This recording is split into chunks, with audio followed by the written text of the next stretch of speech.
Well, welcome back to another episode from Tailors with Love. Today on the show, we've got Molly Maginnis, a costume designer whose filmography includes As Good as It Gets, Look Who's Talking, Little Fockers, and more recently, we have some of the TV shows like Homecoming, Tom Clancy's Jack Ryan, The Patriot. You would have seen Molly's work somewhere on screen, I'm sure. Molly, thanks for taking time out to come on the show today. You're welcome. My pleasure. Molly,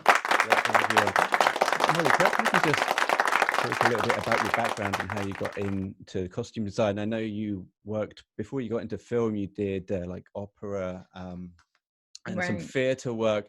And I believe, well, you'll tell me, but perhaps you can talk about when you got that big break, or when it felt like for you got that big break in TV. Well, I started long ago from high school to college thinking maybe I would go into fashion design. And I used to love acting as a kid, so I was always acting. I went to college. I went to Washington University in St. Louis. I was in the art school. And I took one fashion design class and said, this is not for me. But I continued acting in plays, and it kind of came together, my interest in clothing and storytelling. And I asked a professor, could I design a show? And he said, yes. And they actually hired someone to help me. So I got the bug there. I went to Carnegie Mellon for my master's degree to study costume design. I went to New York, started designing theater. And yeah, I mean, I did anything and everything that I could. I finally did a production of Showboat on Broadway, and that was kind of the culmination of many years. And I was also segued into designing opera and some ballet, which I just loved, but I wasn't really able to make a living. And I've always been a movie nut. So I wrote to every costume designer in New York and said, I would love to assist you. And I assisted 5 different designers on films, and I learned so much from each person. And a very well-known designer, Ellen Mirojnick, I had assisted her, and she helped me get my first movie, which was a teen slasher movie in Miami called The New Kids with James Spader, Lori Loughlin. I mean, it was unwatchable, but it was a union film, and I met people there.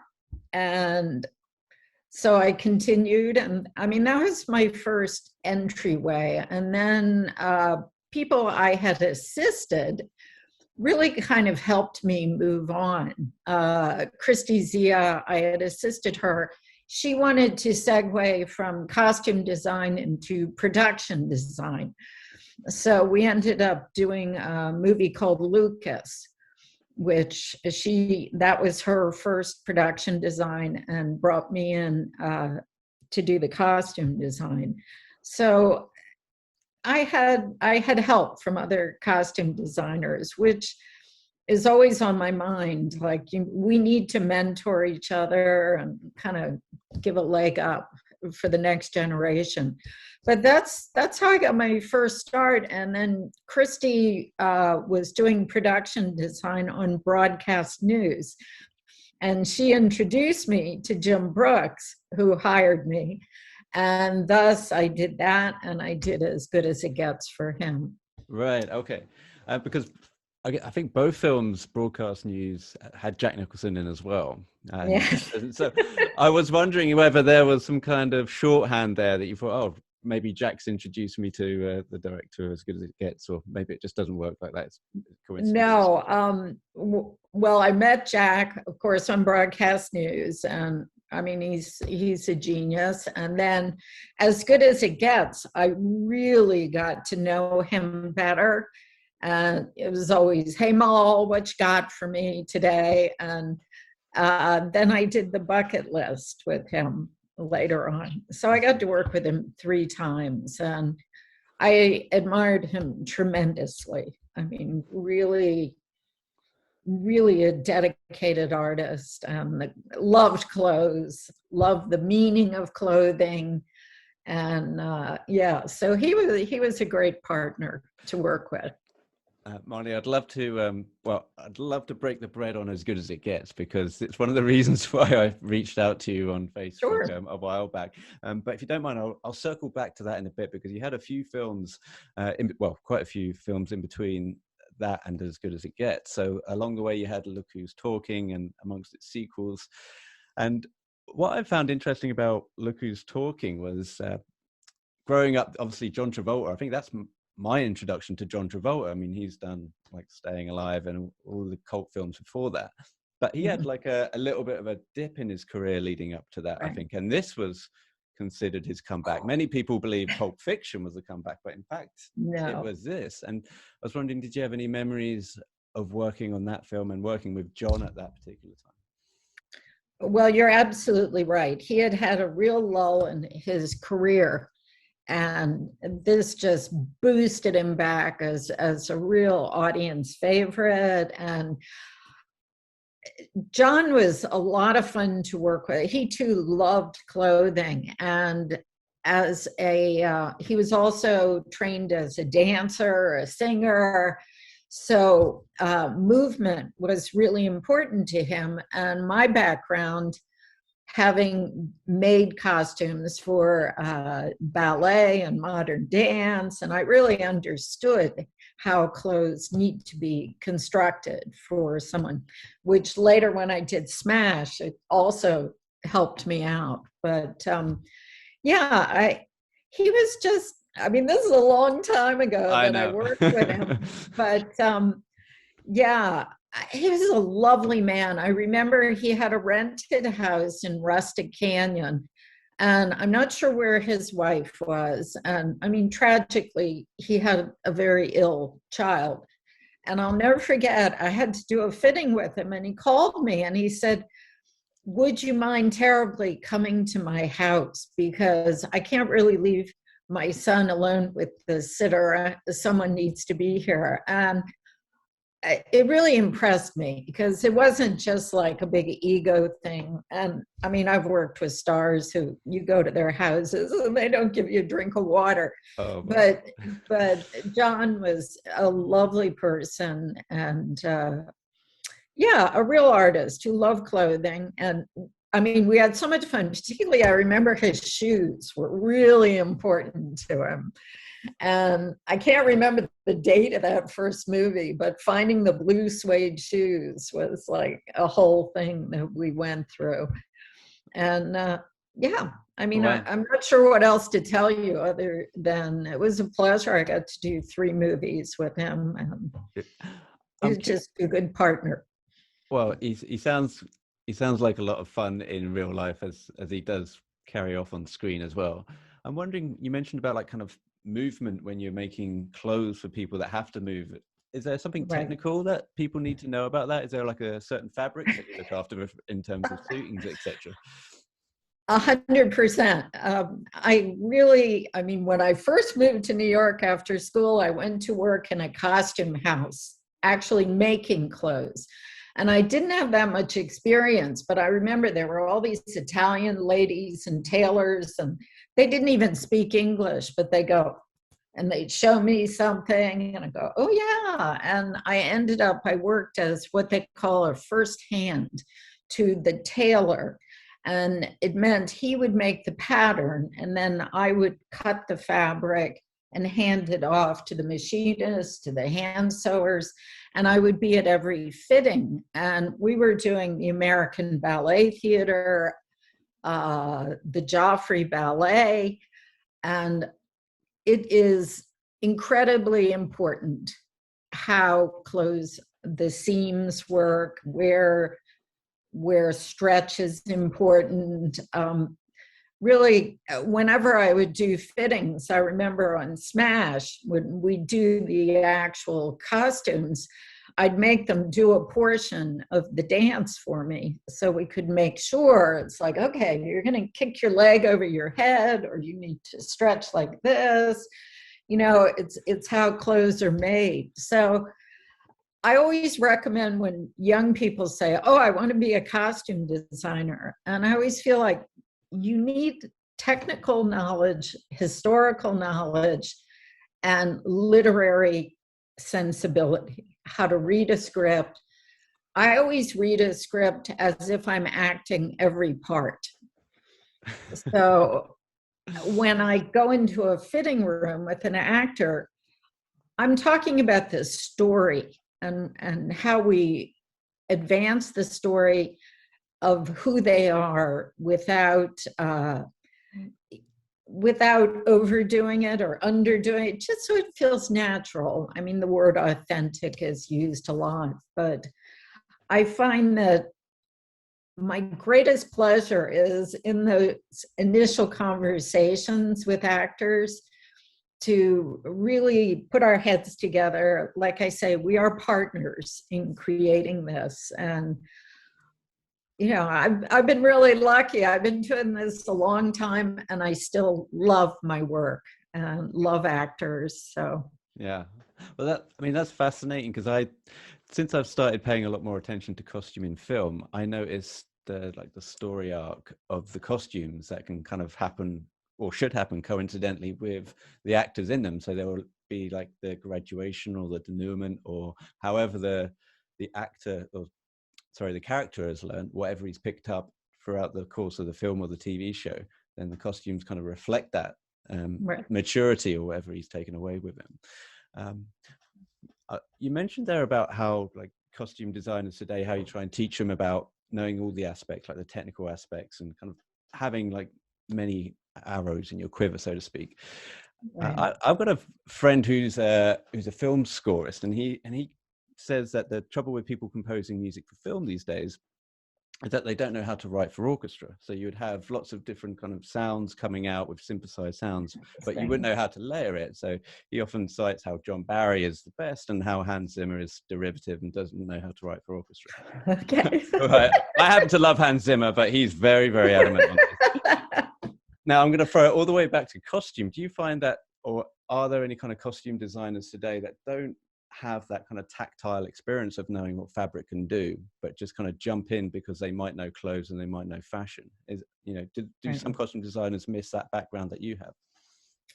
I think a lot do. I think a lot of people are what I would call a stylist.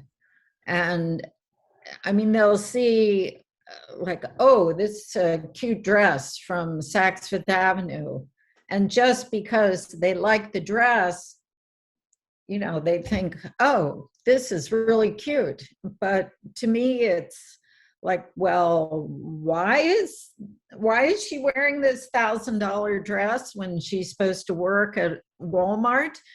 You know, it's like, what's happening? You know, where's the story here? And it makes me, when I'm watching a film or television, I stop listening and I'm looking and going, something's wrong.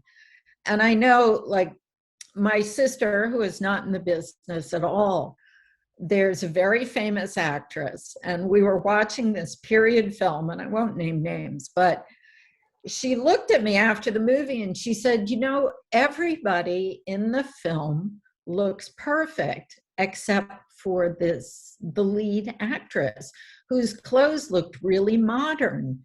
And I said, well, it could be because this particular actress has so much power, she just does whatever she wants.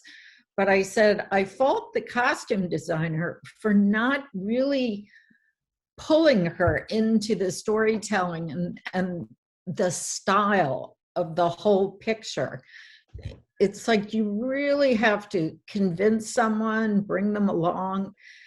And I find I'm disappointed when I see films and television where the clothes don't have any purpose or tell us anything about the character, or they're contradictory to what the character should be.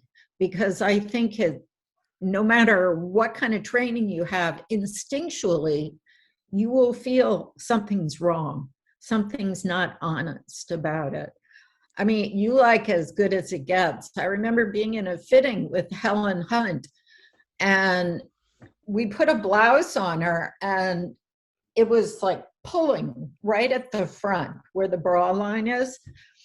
And she's like, And I said, you know what, Helen? Every woman in the world understands this and knows that you stopped caring about how your clothes fit because you're so taken up with your son's illness and trying to survive. And I said, I think we should leave it. And she was like, yeah, you're right. So it's things like that. Sometimes they'll happen in a fitting room and it's an accident, and it just is like, whoa, that's exactly it. Yeah. I mean, I always feel that in a fitting, a person puts on the outfit and it's like, yes, that's it. And I did a show called Perpetual Grace, which is so good. And we had Sir Ben Kingsley in it. And when Sir Ben came for his first fitting, I was a little nervous, I have to say, Oscar winner. And it was a very quirky kind of show. And I was making his clothes for it, even though it was contemporary, down to a hat that he wore. I had everything made. He came to the first fitting, and he had to wear this outfit for like 5 episodes. It was a very important outfit. And I'm like, okay, I got him all in it. And he's looking in the mirror. And I'm like, so what do you think? It's a really big portion of the whole show. And he looked at me and he was like, well, what do you think? And I said, I think it's perfect. And he was like, sold, next. So, yeah, I mean, it's hard sometimes to have your convictions of what it should be. And, you're trying to bring the actor along, tell them the reasons you want it and why you think it's right. But I think it's really important that you have thought about those reasons, not just gone shopping and said, well, oh, this is so cute. Yeah. It's got to have a purpose, I think. Like all the costumes have to tell their own story. I was wondering, you've worked with so many like A-listers in their time and A-listers still now today, like the likes of Kevin Costner, right. Wesley Snipes. I mean, have you ever been starstruck outside of Ben Kingsley, of course? Do you ever think, oh, crikey, he's or she's coming in today? Or are you kind of a little bit more desensitized to all that now? No, I always have to tell myself, to like psych myself, that when an actor is coming in, everybody puts on their pants one leg at a time. So I'm not like overwhelmed with like anxiety about a major star coming in. And that, my ideas, I'm ready, I'm prepared, I have good ideas, and I'm going to present them in a confident way. But I remember when I first started way back in New York, and we were working on ballet, and I'm like pinning jewels on this black doublet, and in walks Mikhail Baryshnikov. Wow. He was so handsome. I was like, I couldn't even speak. I was so overwhelmed by it. And he was like, is this for the prince? And I'm like, so yeah, I mean, I've worked with men who are gorgeous. I mean, women who came in, and Charlize Theron, I'm looking at her and going, this is the most beautiful woman I've ever seen. I mean, Mighty Joe Young. Was that for Mighty Joe Young? Was that the first time you met? Yeah. And I mean, I got to design because of who she is and her physical self. I showed her a sketch for a bias cut white evening dress, cut way down in the back, no undergarments. You needed to just sell it. And I mean, it was such a pleasure to actually design such a gown and have this statuesque, gorgeous woman, just her posture, everything, the way she carried it off. So sometimes, Yeah, I'm really inspired, by a particular actor, how smart they are. Uh, some people really just put themselves in your hands, because they don't know a lot about clothes. And sometimes, I feel like, oh God, get my confidence up. And I think sometimes the actors come in and feel the same way. Right. Like, I don't have any good ideas, but I think that's the moment when we have conversation, it becomes like a seesaw. It's like one idea brings another idea, and we get to it, so that by the time they're dressed and going to set, they're so confident that the right choices have been made. There's nothing, no anxiety on that. Because, I mean, can you imagine your face is like 100 feet on a screen? How much that must weigh on anybody. Any normal person is going to feel like, I need to be sure we've made the right decisions. Yeah, the scrutiny now. I mean, everything's being over analyzed, I would say, especially like, I mean, we have people like me, for example, that will just go, well, where did that shirt come from in 1995? I need to know. Right. It's fun. When I did this show with Sir Ben Kingsley, I went to International Silks and Woolens in Los Angeles, and they had bought like a building full of vintage fabrics. And my idea for the show was that there would be a timelessness about it, that you couldn't really put your finger on what the date was. It has this sort of Western feel to it. And I ended up making so many things, men's shirts, men's suits from these vintage fabrics. Wow. And that was a lot of fun. I know I'm as good as it gets. Now I'm remembering, because with Jack, I wanted to do 2 pockets on each shirt. So I know I made a lot of shirts for him. Ah. Yeah. You made them personally? Not personally, but I designed them, and someone who actually has far greater skills than myself I mean, dressmaking, tailoring is an art form, and I recognize that. And when you work with great people, anything you can think of, they can make for you, which is great. I read somewhere, Molly, that you wanted Jack to have like a very downtown look in As Good as It Gets. How was it, the process of like coming up with his wardrobe, and then was Jack on board from the get-go? Did he kind of come to the table with his own opinions or his own clothes? Oh, yes, totally. I mean, he really loves fashion and clothes, and a big thing were the two-tone shoes that we made, because he had a pair of like saddle shoes. And I found a shoemaker in Los Angeles, and we made those shoes because we wanted a specific navy and off-white color for the shoes. And we thought that was so important because so much of the film was like walking on the cracks. Yes. And all that. And there was something kind of schoolboyish about it, like an old memory to have these two-tone shoes that we felt was really unique, like the writer part of him, the artist part of him, who collected art, who reacted to an artist, that we wanted things with beautiful colors.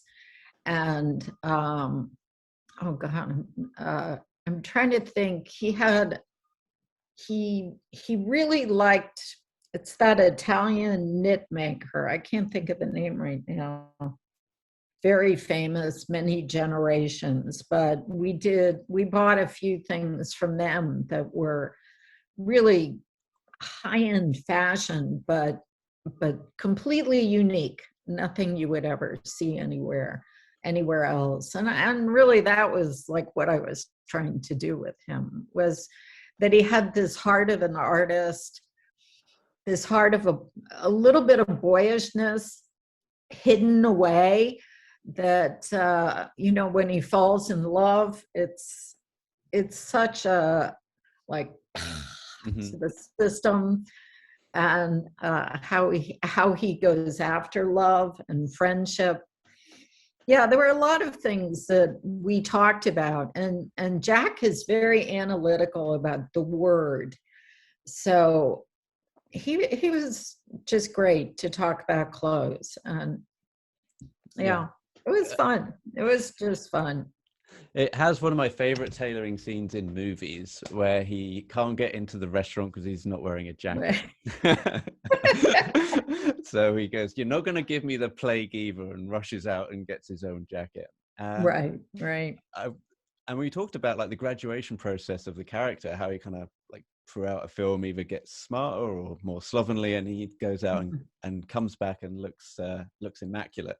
Right. Can you remember anything about the jacket or the moment when you had to go to the store to get one? I'm trying to remember. I mean, we went through quite a few neckties till we found the one that felt right. And we wanted something very strong, like almost like I think, digital feel to it, that it was an important tie, I would say. I can't remember the word he used, but it was something like, we need an important tie here. That sounds good. To really speak to it. I remember more about her dress, actually, than because Jim Brooks, in his inimitable way, he would say to me before every costume, he'd say, "Don't F this up. This is the most important costume in the movie." He'd say it like every time. I go, "Don't worry, I got it covered. Copy that." And her dress, I found in a costume house. It was a vintage dress, and it was the right color of red. And then I found these gorgeous mother of pearl buttons, which were also very definitive, because it was the line, "You're in a house dress." You're in a house dress. They let me in. Right. So I found this, and it was like a cotton voile. It was like trying to keep it from falling apart. It was huge. And I found at Paramount, I think, a piece of vintage silk with a pattern for like a shawl. And I had an old red skin handbag that Ellen Moroznik had given me as a gift, and a pearl necklace my mother and father gave me when I was 16.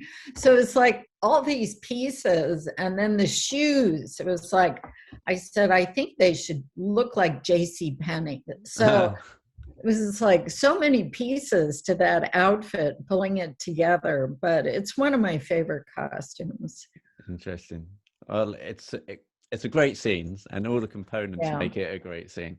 I'm also curious, Jack Nicholson is huge on sunglasses. Does he come to the show or the film and production with his own sunglasses? Does that fall into your department or the prop department? It's a prop. I think he was, like Wayfarers. He seemed to have like something in mind. But it is a prop, like the watches in America anyway.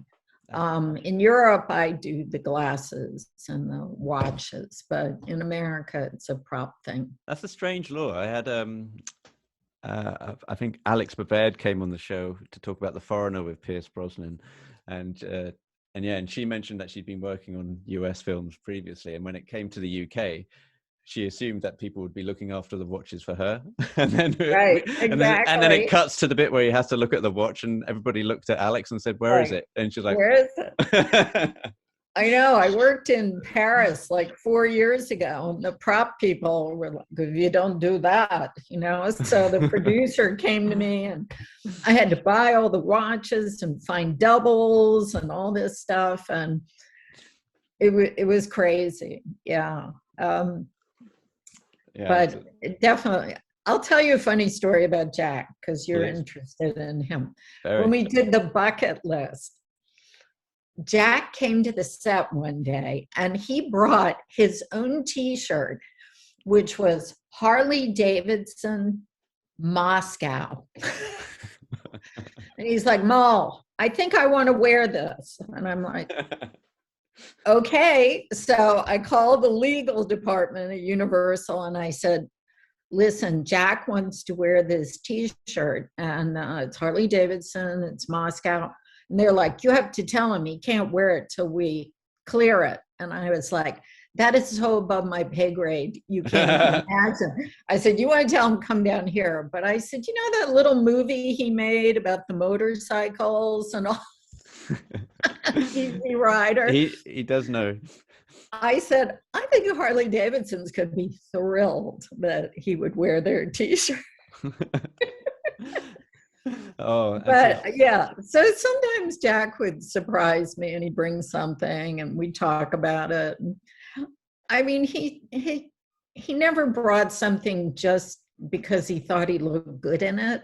I don't feel that. I think he felt like this really says something for this moment in the character's life. So, yeah, I mean, doing costumes is a very organic art form.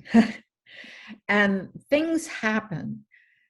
Scripts change. And from the fittings you did 2 months ago to what's actually happening that day, you know, sometimes an actress will say, I know we decided I'd wear this tight dress, but I really think it should be pants right now. And they're usually right that because of what's happened in the script. So for costume designers, I think we need to stay fluid with those kinds of things. And, you know, we're hired to really be able to deal with any, I don't want to say problems, it's more as things develop that you come up with creative solutions to it. When we did broadcast news, I remember the night before we shot the final scene, we were at Daly's at like 11 o'clock at night. And we were going to shoot the next morning at 6 a.m. And Jim Brooks looks at me and he says, I think Albert should have a yellow knit vest for tomorrow. Albert Brooks, yeah. I'm like, okay. So we were shooting in Washington, D.C., which is where my parents lived. And I called my dad and I said, I know you have a yellow knit vest somewhere. And sure enough, he did. Oh, rock star. So, you know, we had to take it in a little for Albert. But I said, it's like costume karma. Yeah. That you live right, it comes to you sometimes. So coming through in a pinch. But yeah, I try 99% of the time to never just say no. It's like, okay, I understand where you're coming from. Let's see, you know, how can we solve this? Yeah. And how can we make it great?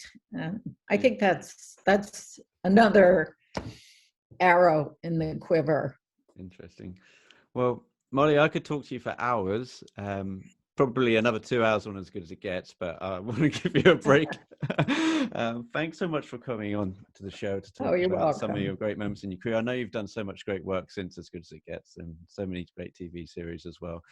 Do you find it, I was going to ask, do you find there's a little bit more freedom in doing the TV work as opposed to the film? Is there more budget? Does that come into play? Budgets vary. The thing I miss about doing film is you have one director, and that's who you're talking to about the creative process. And on television, it's often spread out like a committee of people who have disparate tastes, and oftentimes, unlike a director who's really thinking about the storyline, you have people who just think about their personal preferences.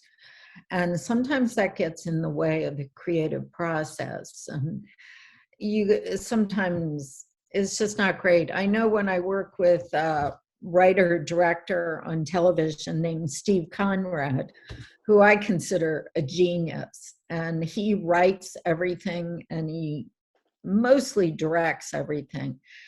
And that's it. I only talk to Steve. I don't talk to anybody else. So I feel like creatively, the work I've done for him is wonderful, because he really, really appreciates what I can bring.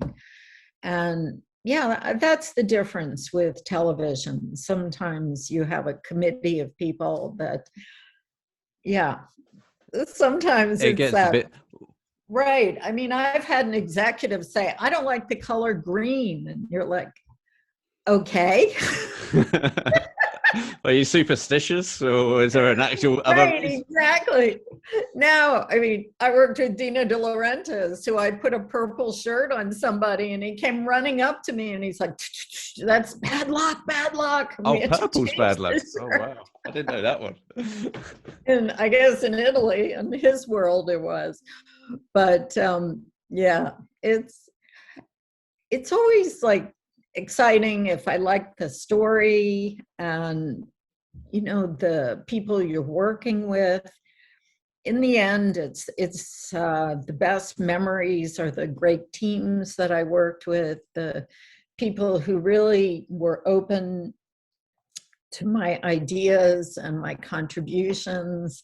Those are my favorite projects. Excellent. Well, listen, thank you for taking so much time out today, Molly, No worries. about some of those projects. Happy to talk to you. And and enjoy a little bit of a break now between projects. I know that you've got plans to have some downtime. You're not on social media. Is that I was going to give you a plug on a channel, but I don't think you're anywhere, are you? I'm on Instagram. Oh, right. I don't think even I'm following you on Instagram. Yeah, I'm not huge. I mean, I have a Facebook page. Beyond that, I have my website. That's Molly Maginnis at me.com. Right. And Great. Well, we can all go over there and have a look at the portfolio. Okay. Very good. Very good. Thanks again, Molly. Take care. Thank you. It's a real pleasure to speak with you.